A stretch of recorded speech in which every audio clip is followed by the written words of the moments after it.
নমস্কার বন্ধুরা, আমরা গতদিন আলোচনা করেছিলাম ফিয়ার এই বিষয়টার উপর। আজ একদম সম্পূর্ণ অন্য একটা দিকে আমরা আলোকপাত করব, আমরা গল্প করব যে বিষয়টা নিয়ে।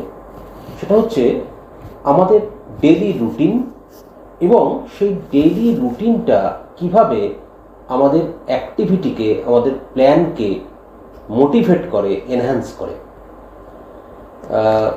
সকালবেলা আমরা ঘুম থেকে উঠি, তারপর সারাদিন আমরা পরপর কাজ করে যাই, কিন্তু আমাদের যদি ঠিকমতো প্ল্যানিংটা আমাদের সারাদিন না থাকে, তাহলে কিন্তু আমাদের কাজগুলো আলটিমেটলি একটা হ্যাপাজার্ড হয়ে যায়। যেটা দরকার সেটা হয় না, যেটা অদরকার সেটা আগে চলে আসে। সে কারণে প্ল্যানিংটা কিন্তু আমাদের ভীষণ প্রয়োজন। দিনের বিভিন্ন সময় বিভিন্ন যে ওয়েদার থাকে, আলোর যে তারতম্য থাকে, টেম্পারেচারের যে তারতম্য থাকে, সেটা আমাদের মনের উপর এবং শরীরের উপর কীভাবে কী প্রভাব ফেলে না ফেলে, সেগুলো ভীষণ ইন্টারেস্টিং। সেগুলো নিয়ে আজ আমরা আলোচনা করি। শুভ, আমি তোর কাছে জানতে চাইব যে এই যে সারাদিন সকাল, দুপুর, বিকেল, রাত, এগুলো আমাদের মাইন্ড এবং বডি এর উপর কীভাবে কী প্রভাব ফেলে, তুই একটু বিস্তারিতভাবে বল। হ্যাঁ, এবার সকাল, দুপুর, বিকাল, রাত, আমরা ছোটোবেলা থেকে আমরা বড় হয়েছি, স্কুলে গেছি, খাওয়া দাওয়া করেছি, রাত্রিবেলা ঘুমাতে গেছি, বা ছোটোবেলায় যখন আমরা স্কুলে ছিলাম না তখন আমরা বাড়িতে খেলাধুলা করতাম, মায়ের কাছে ঘুমাতাম। তা এই যে ব্যাপারগুলো ছোটোবেলা থেকে, জন্মের থেকে যে অনবরত চলে আসছে, এটার যে এত বড় মানে তার প্রভাব, মানে সেটা সারা জীবনে, মানে এটা আমি ভীষণভাবে বুঝতে পেরেছি এবং সেটাকে খানিকটা কাজে লাগাতে পেরেছি। যার প্রধান একটা হচ্ছে সকাল, যেটা হলো দিনের বিভিন্ন সময়, বিভিন্ন আলোর তারতম্য, বিভিন্ন তাপমাত্রার তারতম্য। তা এখানে শুরু করতে গেলে প্রথমে আসতে হয় সকাল। সকালটায় কেন আমরা আলোচনায় আছি, কেন আমাদের কাজের ক্ষেত্রে, আমাদের সারাদিনের দৈনন্দিন জীবনযাপনের ক্ষেত্রে সকালের এত গুরুত্ব কেন, কীভাবে আমাকে সেটা পরিবর্তন এনে দিতে পারে, আমাকে একটা সুস্থ, একটা সুন্দর জীবনযাপন এনে দিতে পারে, বা আমার যে কাজকর্মগুলোর মধ্যে আমি থাকতে চাই, সেই কাজকর্মগুলো যেন সুন্দরভাবে গুছিয়ে এত ভালোভাবে সন্ধ্যের মধ্যে, রাতের মধ্যে শেষ হয়ে গেল যে আমি বেশ ভালো সময় খাওয়া দাওয়া করে ঘুমাতে গেলাম এবং ঘুমটাও ভালো হলো এবং পরের দিন সকালটাও ভালো করে শুরু হলো। তা এবার সকাল যখন শুরু হচ্ছে, সেটা শুরু হচ্ছে তার আগের দিন থেকে। ঠিক আগের দিন মানে আমরা যখন সন্ধ্যেবেলা বা বিকালবেলা আমরা মনে স্থির করি যে আমরা মোটামুটি একটা সময় দাঁড় করি, কারো 10টা, কারো 11টা, কারো 9টা, বিভিন্ন মানুষের কাজের ধরন অনুযায়ী আমরা সময়টাকে ঠিক করি। তা এই যে সন্ধ্যে থেকে আমরা মনকে স্থির করি যে আমরা ঘুমাবো বা ঘুমাতে যাব, বা আমাদের রাতটা আসছে, সূর্যাস্ত হলো, সূর্যাস্তর সাথে সাথে আস্তে আস্তে পাখিরা, জীবজন্তুরাও যেমন ঘরে ফিরে যায়, মানুষও তার কাজের সময় অনুযায়ী ঘরে ফিরে যায়। এইবার আমরা যে ঘুমাতে যাচ্ছি, তার আগের কিছু কিছু প্রসেস আমাদেরকে থাকে, যেগুলো আমাকে স্থির করে দেয় যে আমার রাতের ঘুমটা কেমন হবে। এবার রাতের ঘুমের ওপরেই মানে বেস করে ডিপেন্ড করে যে আমার সকালের শুরুটা এবং সকালের পর থেকে তারপরের অংশটা দিনের কীরকম যাবে, সেইটা আমার নির্ভর করে ওই রাতের ঘুমের ওপরে। তা এই দিক থেকে সেই জন্য সকালের মানে গুরুত্ব অপরিসীম। এবং সকালটাকে আমরা ঠিকমতোভাবে ধরতে পারি, বা সকাল মানে তার আগের দিনের সন্ধ্যে, রাতটাকে যদি আমরা ঠিকমতোভাবে গুছিয়ে কাজে লাগাতে পারি, কিভাবে কখন ঘুমাবো বা কখন উঠবো, তাহলে আমাদের দিনটা একটা অপূর্ব সুন্দরভাবে যাবে।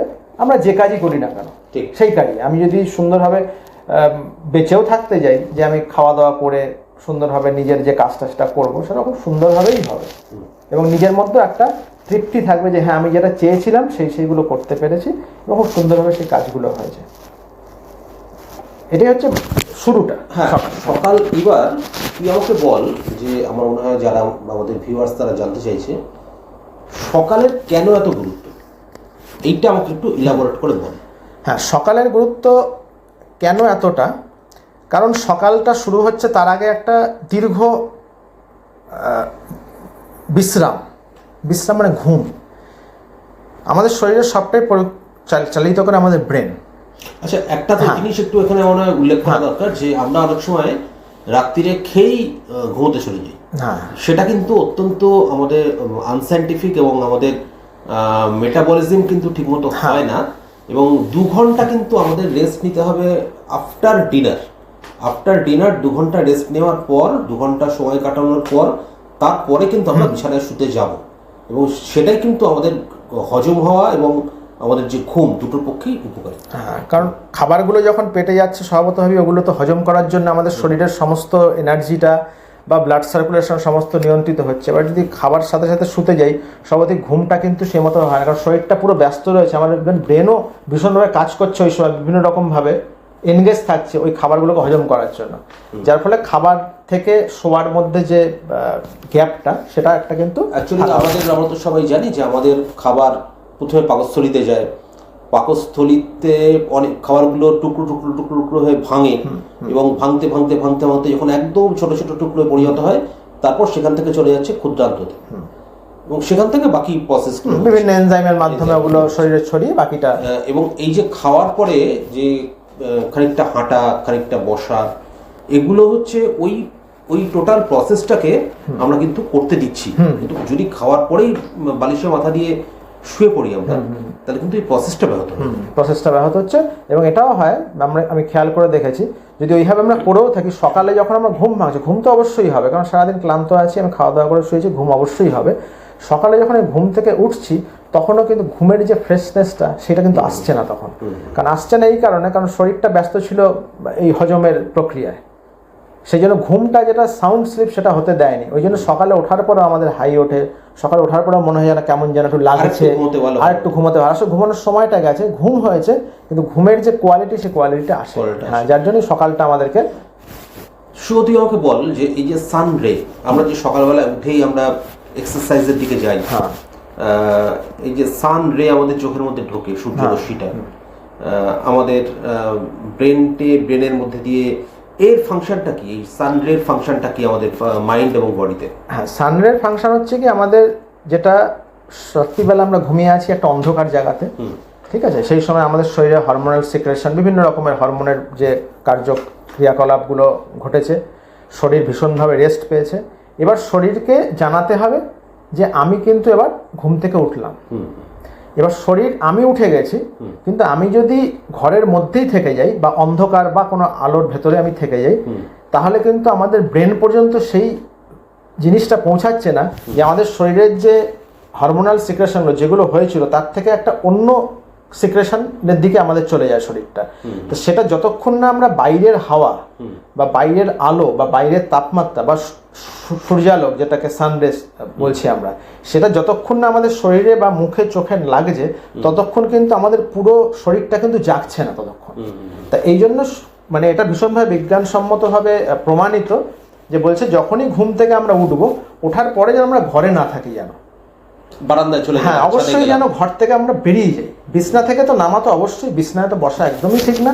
বিছনা থেকে নেমে আমরা যেন ঘর থেকে বাইরের দিকে রাখি, বা যার যেরকম, কেউ যদি কার বারান্দা থাকে সে বারান্দায়, যেন কারো ছাদ থাকলে ছাদে, যদি গ্রামে থাকে সে উঠোনে বেরিয়ে গেল বা মাঠে চলে গেল। তাতে কি হচ্ছে, বাইরের যে আবহাওয়া, বাইরের যে হাওয়া, বাইরের যে সূর্যালোক যেটা, এবং বাইরের যে মানে হাওয়ার মধ্যেও কিছু, যেখানে গ্রামে গঞ্জে যেটা দেখা যায় বিভিন্ন ফুলের গন্ধ, বিভিন্ন হাওয়ারও গন্ধটা অন্যরকম থাকে সকালের দিকে। তাই এই সমস্ত জিনিসটা আমাদেরকে নিউরোলজিক্যাল সিস্টেমটাকে কিন্তু জানান দিয়ে দেয় যে তুমি এবার জেগে উঠেছো তুমি এবার, এবং সেই মতোভাবে ওই শরীরের সমস্ত সিস্টেমটাকে অ্যাক্টিভেট করতে থাকে আস্তে আস্তে, এবং ব্রেনও সেই ঘুমের জায়গাটা থেকে আস্তে আস্তে বেরিয়ে তখন ও কাজের মতো সেই জায়গাটায় নিয়ে চলে আসে। তো ওই জন্য বেরিয়ে যাওয়াটা এবং সূর্যালোক লাগানোটা ভীষণভাবে গুরুত্বপূর্ণ। সূর্যালোক এমনিও খুবই ভালো সবসময় শরীরের পক্ষে, সকালে তো অবশ্যই সেটা যেন বাইরে আমরা বেরোই। এবং সেই কারণেই যেটা আমরা যারা লেখালেখি করি তারাও দেখেছি যে সকালবেলায় যে কনসেন্ট্রেশনটা থাকে, সেই কনসেন্ট্রেশন, সেই এনার্জি কিন্তু দিনের অন্য সময় থাকে না, আর অন্য সময় পাওয়া যায় না, আর ওটা আসবেই না আর ওটা। কারণ সকালে দেখতে হবে যে সকালের আগে কতটা ঘন্টা আমি ঘুমিয়েছিলাম। ব্রেনকে অতটা রেস্ট দেওয়ার ফলে ব্রেনের সে যে স্টেটেও তখন রয়েছে, ওই সময় ও অনেক কিছু চিন্তা ভাবনা বা পরিশ্রমের কাজ, যে কোনো জিনিসই ওকে যেটা দেওয়া হবে সেটা খুব ভালোভাবে পারফর্ম করতে পারে। ওই জন্য আমরা সবসময় দেখে থাকি বিভিন্ন জায়গাতে লেখালেখিতে বা বিভিন্ন মানুষের কথায় আমরা পাই, যারা প্রত্যেকেই তারা আর্লি রাইজার, তারা প্রত্যেকে সকালে উঠে মানে দুপুর 12টার মধ্যে প্রায় 80% কাজ ওরা কমপ্লিট করে ফেলে।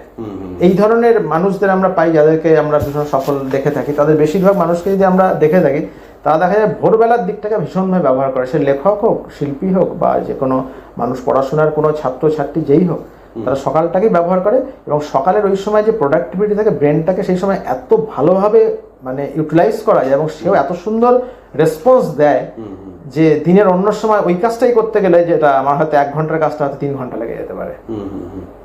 একটা অসাধারণ বই আছে রবীন শর্মার 5 AM ক্লাব। হ্যাঁ, আমার মনে হয় তুইও বইটা পড়েছিস। হ্যাঁ, আমার মনে হয় এই বইটার সম্বন্ধে একটু লোককে জানানো দরকার। হ্যাঁ, 5 AM ক্লাব রবীন শর্মার যে, হ্যাঁ 5 AM ক্লাব রবীন শর্মার যে বইটা ভীষণই মানে খুব বিখ্যাত বই একটা। এবং এই বইটা সম্পূর্ণভাবে নাম 5 AM ক্লাব, মানে নামটা শুনলে মনে হবে যেন আমার মনে হয় 5টায় ওঠা দরকার, বা 5টায় উঠতে আমাকে হয়তো বইটা বলবে, এরকম একটা নামটা থেকে মনে হয়। আমার বইটা পড়ার আগে তাই মনে হয়েছিল। কিন্তু বইটা যখন আমি পড়লাম তখন সম্পূর্ণ আমার ধারণাটা, মানে সকাল সম্পর্কে ধারণাটাই আমার বদলে গেল সম্পূর্ণ।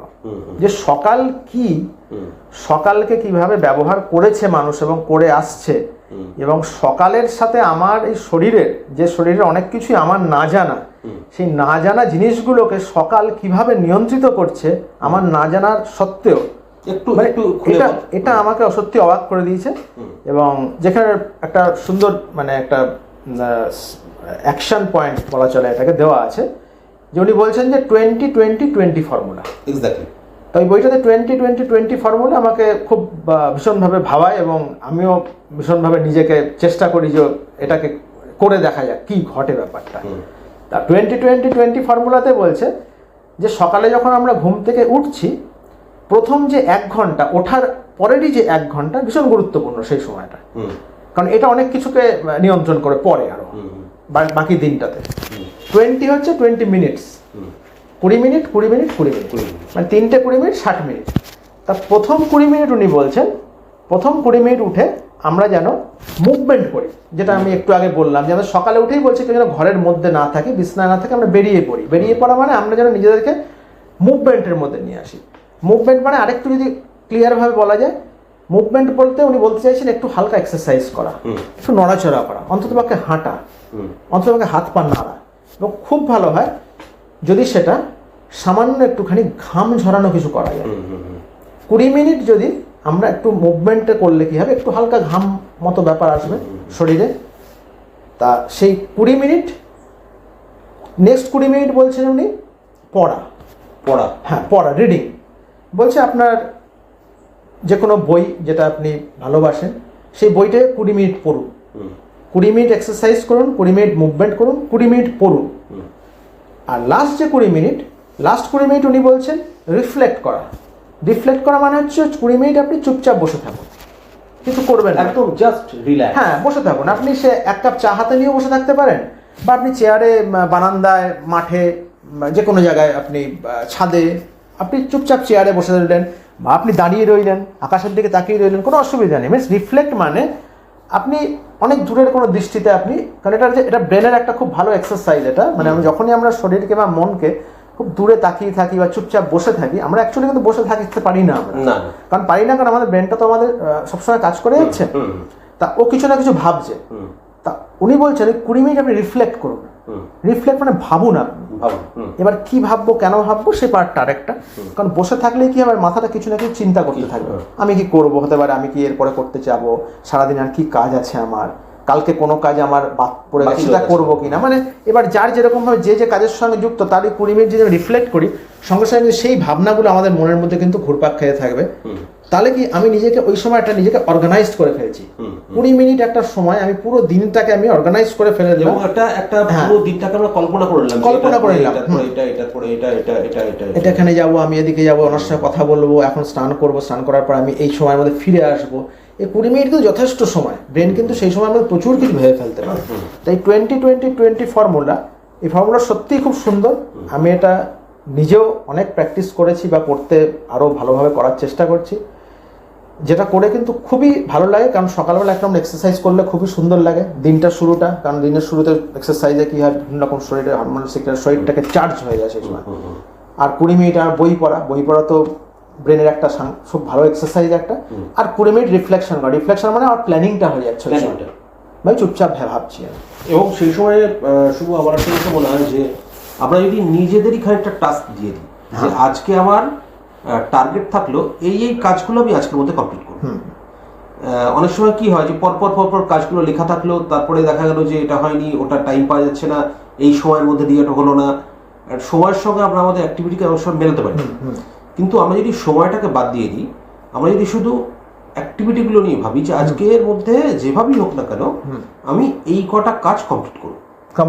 প্রধান যে কাজগুলোকে আমি প্রধান কাজগুলো আমি আজকের মধ্যে কমপ্লিট, আজকের মধ্যে এই কাজগুলো যে আমিও কমপ্লিট করবো। সেটা যদি আমার রাত সন্ধ্যে 7টার মধ্যে হয়ে গেল, যদি বিকেল 3টের মধ্যে হয়ে গেল, অথবা যদি রাত 12টা লাগে, তাহলে আর 12টা পর্যন্তই আমরা কিন্তু কন্টিনিউ করবো, এই কাজগুলোকে কমপ্লিট করে ফিরবো। এই যদি একটা টার্গেট আমরা নিজেদেরকেই নিজেরা দিয়ে রাখি, তাহলে কিন্তু দেখা যাবে যে আমাদের অনেক অর্গানাইজড ওয়েতে আমাদের কাজগুলো কমপ্লিট করা যায়, কাজগুলো হচ্ছে, এবং সেই কাজগুলো করার পরেও কিন্তু অনেক সময় আমার বেঁচে যাচ্ছে, কারণ যেহেতু আমি প্ল্যানিংটা সকালে করে নিচ্ছি, আমাকে অনেক টাইম সেভ করিয়ে দিচ্ছে। যেটা আগে অনেক সময় কি হতো, দুপুর 11টা বাজে, তখনও আমি মানে চিন্তা করছি যে আমি 1টার সময় কি কাজ করবো, 12টায় কি করবো, কিন্তু আমার 11টায় ভাবার দরকার নেই 12টা 1টায় কি করবো। সেটা কিন্তু আমি এই ফর্মুলাতে যদি আমি আসি, তাহলে দেখা যাচ্ছে 20 মিনিট যে আমি রিফ্লেক্ট করেছি, ওই সময় ভেবে ফেলেছি আমি 12টায় কি করবো, 1টায় কি করবো। আমি সকালের প্রথম ফার্স্ট হাফে যদি ধরি, আমি লাঞ্চের আগে আমি এই কাজগুলো করবো, লাঞ্চের পরে এটা করবো, সন্ধ্যাবেলা এগুলো করে আমি তারপরে নিজেকে আস্তে আস্তে কাজটা শেষের দিকে নিয়ে আসবো। এবং এটা যদি একটা জায়গায় লেখা যায় যে এই কাজগুলো যে করবো আমি সারাদিনে, তাহলে আমার মনে হয় এটা খুব এফেক্টিভ হয়। হ্যাঁ, অবশ্যই লেখার ব্যাপারটা তো মানে যেটা বলছে, সম্ভব হলে খুব ভালো যদি রাতে লেখা যায়, সেটা যদি কেউ যদি পারে খুবই ভালো ব্যাপার, মানে সবার আগে। হ্যাঁ, টু ডু লিস্ট, মানে কালকে আমরা কোন কোন কাজগুলো করবো এটা একটা খাতায় লিখে রাখা। হ্যাঁ, এবং তারপরে সেটা খাতায় যে আমি লিখে রাখছি, সঙ্গে সঙ্গে সেটা আমার মাথার মধ্যে গেঁথে যাচ্ছে। হ্যাঁ, এবং তারপরে আমরা ওটাকে টার্গেট করে এগোবো যে এই কাজগুলো, এই ফার্স্ট প্রায়োরিটি, এটা second priority, third priority, fourth priority, এইভাবে আমরা এগোবো আর কি। এইরকমভাবে আমরা কিন্তু সকালটাকে এবং আমাদের সারাটা দিনকে আমরা ইউটিলাইজ করতে পারি। এছাড়া আর কি বলা যেতে পারে, ভাবা যেতে পারে? এছাড়া যেটা টু ডু লিস্ট, যেটা আমরা বললাম একটু আগে, এবার সকাল আমরা যে প্ল্যানিংটা একটু সকাল রাতে করতে পারি, ঘুমানোর আগে করতে পারি, খুব ভালো। যদি কোনো কারণে না হয়, সেটা যেন অবশ্যই কাজ শুরু করার আগে যেন আমরা লিখে ফেলতে পারি। এবং আরেকটা জায়গায় আমি সুন্দর একটা জায়গায় পেলাম, আমরা অনেকদিন আগে থেকেই জানি কাজের সূত্রে, যে আমরা সবসময় লিখি কি আমাদের কি কি করতে হবে, আমার আজকে কি কি করা উচিত, আজকে কি কি আমার কাজ আছে, এই কাজগুলোকে আমি শেষ করবো, এই কাজগুলোকে আমি আজকে ম্যাক্সিমামটি আজকের দিনে 2-1টা হয়তো বাদ পড়ে যেতেও পারে। আরেকটা সুন্দর জিনিস এখানে আমার বলতে ইচ্ছা করছে, সেটা হচ্ছে টু ডু লিস্ট এবং নট টু ডু লিস্ট। হ্যাঁ, এক্স্যাক্টলি। আমি কি করবো আর আমি কি করবো না, কারণ দেখা যায় অনেক কিছু আমি করবো, আমি দেখালাম 5টা কাজ আমি ঠিক করলাম, 5টা কাজ আমি করবো, এবার 5টা কাজ সত্যি আমি করে ফেলেও দেখা যাচ্ছে আমার দিনের প্রায় অর্ধেক আমার বেশি পড়ে আছে আমার কাছে, যে তখন ফাঁকা আমার কাছে। আমি যদি নট টু ডু লিস্ট করে যে কি আমি করবো না, তাহলে কিন্তু আমার এই ফাঁকা যে সময়টা, ওখানে কিন্তু আরো কিন্তু কাজ আমি ঢুকিয়ে দিতে পারি এবং খুব প্রোডাক্টিভ ভাবে আরো ফাঁকা দিনটাকে। কারণ অনেক সময় দেখা যায় কি, রোজ তো আমাদের সবসময় যে খুব প্যাকড কাজ থাকে তা তো না, কোনো দিন থাকে হয়তো 2টো কাজ 3টে কাজই আমার সারা দিনটা কভার হয়ে যাচ্ছে, দেখা যাচ্ছে অনেক সময় আমার কাছে ফাঁকা বেরিয়ে যাচ্ছে। এবার আমার কাছে যদি করা থাকে যে এই জিনিসগুলো করবো না, এই জিনিসগুলো আমাকে সময় ওয়েস্টেজ অফ টাইমটা হয়। হ্যাঁ, বা আরো কিছু কাজকে আমি আরো প্রোডাক্টিভ কিছু কাজকে হয়তো পরের দিন ভেবেছিলাম করবো, কিন্তু দেখা যায় পরের দিন রাখার কোনো প্রয়োজন নেই, ওটাকে আমি আজকেও করে ফেলতে পারি, যে সম্ভব আমি আজকেও করে ফেলি, কারণ আজকে আমার কাছে অনেকটা সময় রয়ে গেছে।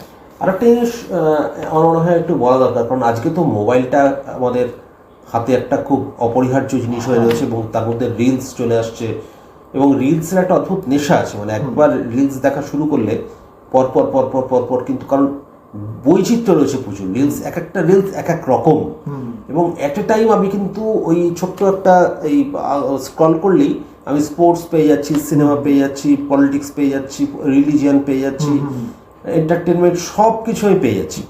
সুতরাং কি হয়, রিলসগুলো বারবার করে আমাদের কিন্তু ওখান থেকে বেরোতে দেয় না, এবং যেটা কিন্তু আমাদের ব্রেনটাকে আলটিমেটলি ড্যামেজ করে। সুতরাং আমার মনে হয় যে নট টু ডু লিস্টের মধ্যে একটা প্রধান একটা জায়গা থাকা উচিত, যে আমি আমার অবসর সময়ে মোবাইলটাকে স্ক্রল করব না। হ্যাঁ, মোবাইল স্ক্রল করলে ওই সময়টায় ও কিন্তু ব্রেনটাকে আলটিমেটলি ও কিন্তু লেজি করে দিচ্ছে, ড্যামেজ করে দিচ্ছে। বরং সেই সময়টা যদি আমরা কোনো বই পড়ি, কোনো প্রবন্ধ পড়ি, কোনো কবিতা পড়ি, কোনো গল্প পড়ি, যে কোনো কিছুই যদি কন্টিনিউয়াসলি পড়া যায়, সে কিন্তু আমার ব্রেনটাকে আস্তে আস্তে উজ্জীবিত করবে, এনহ্যান্স করবে, ব্রেনটাকে সচল রাখবে। এবং ব্রেনের আলটিমেটলি কিন্তু উপকার হবে যদি কোনো বই সে সময় মানে কোনো একটা সাবজেক্টিভ কিছু সেটা যদি একটানা পড়ে যাওয়া যায়। এটা আমার মনে হয় যে অবশ্যই এটা খুবই গুরুত্বপূর্ণ। এখন যেহেতু মোবাইল আমাদের হাতে সবসময় থাকে এবং মোবাইল ছাড়া তো কোনো কাজ করা যাচ্ছে না, অতএব এটাকে না রেখেও উপায় নেই আমাদের। তবে এটা যে আমরা সচেতনভাবে একটু চেষ্টা করি যে স্ক্রল করা জিনিসটা, কি স্ক্রল করছি, কেন করছি, একটু আগে নিজেকে একটুখানি প্রশ্ন করে নিই যে এটা কি আদৌ আমার 5 মিনিট ধরে স্ক্রল করছি, এটা কি আদৌ কাজে আসছে। তাহলে আমি নিজেকে প্রশ্নটা করলে সঙ্গে সঙ্গে আমি কিন্তু খানিকটা ঘুরে যাবো। হ্যাঁ, আমি নিজেও আমি পারছি না বা পেরে উঠছি না 100 ভাগ, কিন্তু আমি যদি চিন্তাটা মাথায় রাখি তাহলে অনেকটা কিন্তু আমি এর থেকে মুক্ত রাখতে পারবো। আমি চেষ্টা করি একটু হয়তো মোবাইলটাকে স্ক্রল না করে মোবাইলটাকে রেখে আমি একটু ভাবতে যদি পারি, তাকিয়ে থাকি, যদি তাকিয়ে থাকি, আকাশের দিকে তাকিয়ে থাকলাম, জানলা দিয়ে তাকিয়ে থাকলাম। এবং সবচেয়ে যেটা আমরা আমাদের ভুল হয়ে যায়, আমরা সবসময় না বাইরের দিকে তাকাই। অর্থাৎ আমরা সিনেমা দেখি, আমরা কোন একটা জিনিস ঘটছে সেটাকে দেখি, কিন্তু সবসময় আমাদের চোখটা ওই বাইরের দিকটায় চলে যায়। আমরা কিন্তু কখনো আমাদের ভিতরের দিকে তাকাই না। এবং ওই যে তুই বললি যে আমরা ভাববো, আমরা রিফ্লেক্ট করব, তখন কিন্তু আলটিমেটলি মানুষ তার নিজের ভিতরে তাকায়। ওই নিজের ভিতরে তাকানোটা কিন্তু ভীষণ জরুরি একজন মানুষের ক্ষেত্রে। এবং নিজের ভিতরে তাকালেই কিন্তু আলটিমেটলি কাজগুলো, যে অ্যাক্টিভিটিগুলো, সেগুলো কিন্তু খুব পরিষ্কার করে আমাদের কাছে চলে আসে, প্ল্যানিংটা খুব সুন্দর চলে আসে। যখন আমরা নিজের ভিতরে নিজেদের কাজগুলো সম্বন্ধে ভাববো, নিজেদের ভিতরে তাকাতে পারবো। কিন্তু মুশকিলটা হচ্ছে আজকের দিনে আমরা এত ইনফরমেশন, এবং ইনফরমেশনের একটা যেন ট্রাফিক জ্যাম হয়ে গেছে আমাদের। এটা আমার কথা নয়, এটা আমি ধার করে বললাম। জিম কুইক তার লিমিটলেস বইতে বলেছেন যে আজকের দুনিয়ায় ইনফরমেশনের ট্রাফিক জ্যাম হয়ে গেছে। এবং ইনফরমেশনের ট্রাফিক জ্যাম হয়ে যাওয়ার জন্য এত ইনফরমেশন আমাদের ব্রেনে ঢুকছে, এত ইনফরমেশন প্রতি মুহূর্তে আমাদের ব্রেনে ঢুকছে। আমাদের হোয়াটসঅ্যাপ, ফেসবুক, নিউজ, ইনস্টাগ্রাম, সমস্ত কিছু থেকে নোটিফিকেশন, কিছুক্ষণ বাদে দেখো নোটিফিকেশন চলে আসছে, ইউটিউব। এই যে এত ইনফরমেশন আমার ব্রেনের মধ্যে ঢুকছে, ব্রেন কিন্তু ফ্যাটিক হয়ে যাচ্ছে। এবং আমাদের উনি যেটা বলেছেন যে ব্রেনকে রেস্ট্রিক্ট করো ইনফরমেশনকে, তোমার ব্রেনকে তুমি এই ইনফরমেশনগুলো দেবে না। ব্রেনকে তুমি যে মুহূর্তে কম ইনফরমেশন দেবে, ইনফরমেশনের ট্রাফিক জ্যাম যখন থাকবে না, নর্মাল সেখানে একটা ইনফরমেশনের গাড়ি যাতায়াত করবে, সেই সময়টা কিন্তু তোমার ব্রেনটা সুস্থ থাকবে, সুন্দর থাকবে। সেই ব্রেনকে দিয়ে তুমি কাজে লাগাতে পারবে তোমার বিভিন্ন কাজে। তো সেই কারণেই যেটা বলার যে আমাদের কিন্তু নিজের ভিতরে তাকানোটা খুব জরুরি আমাদের দৈনন্দিন কাজের জন্য। অবশ্যই নিজের ভিতরে তাকানো এবং নিজের সঙ্গে কিছু কথোপকথন করা, চুপচাপ বসা বা রিফ্লেক্ট করা। তাকানো মানেই হচ্ছে নিজের সঙ্গে প্রচুর কথাবার্তা যেগুলো করা হয় না, সেই কথাগুলো তখন চলতে থাকে ভিতরে ভিতরে। আর সেই কথাগুলো কিছু কিছু খুব কড়া কথা, মানে সবগুলো যে খুব ভালো ভালো কথা চলে তা না। নিজের সঙ্গে বিভিন্ন লড়াইও চলতে থাকে, কিছু কিছু সময় খুব ভালো বন্ধুত্ব গড়ে ওঠে, কিছু কিছু সময় বন্ধুত্বটা নিজের সঙ্গে ঠিকঠাক থাকে ওটা। এই যে নিজেকে ভেতরে দেখা, এই দেখার থেকে কিন্তু আমরা অনেক কিছু কিন্তু নিজেকে খুঁজে পাওয়া, বা আমি হয়তো কিছু একটা করতে চাইছি না, বারবার ওটাই আমি করে ফেলছি, স্ক্রল করতে চাইছি না, আমি স্ক্রলই করে যাচ্ছি। তাই এগুলো যত আমরা নিজেকে সময় দেবো বা নিজের ভেতরে ভাববো, তত কি হবে এই জায়গা থেকে আমরা নিজেদেরকে একটা ভালো জায়গায় একটু উত্তরণ করতে পারবো।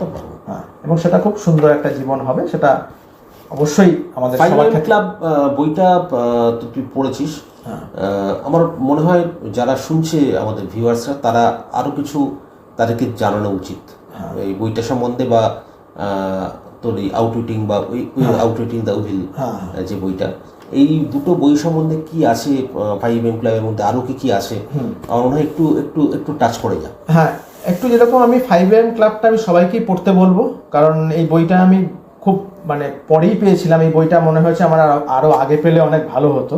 আর সকাল নিয়ে আমি সবাই জানি, আমরা সকালে উঠে পড়াশোনা করে, মানুষ সকালে উঠে এক্সারসাইজ করে, কিন্তু তার পেছনে যে এত বড় সায়েন্টিফিক তার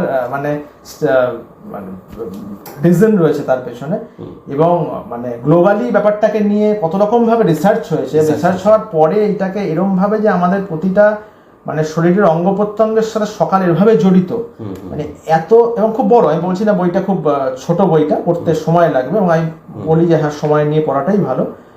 5am ক্লাব। আরেকটা হচ্ছে গিয়ে যেটা তুই একটু আগে বললি জিম কুইকের, যেটা লিমিটলেস বইটাও ব্রেনের ওপরে ভীষণভাবে, যে ব্রেনকে আমরা কিভাবে কাজে লাগাতে পারি, কিভাবে ব্রেনকে আমরা রেস্ট দিতে পারি, ব্রেন যাতে অহেতুক যাতে ক্লান্ত না হয়ে পড়ে তার জন্য কি কি উপায়, সেটাকে সুস্থ রাখার কি কি উপায়, সেটার জন্য জিম কুইকের লিমিটলেস একটা দুর্দান্ত বই একটা।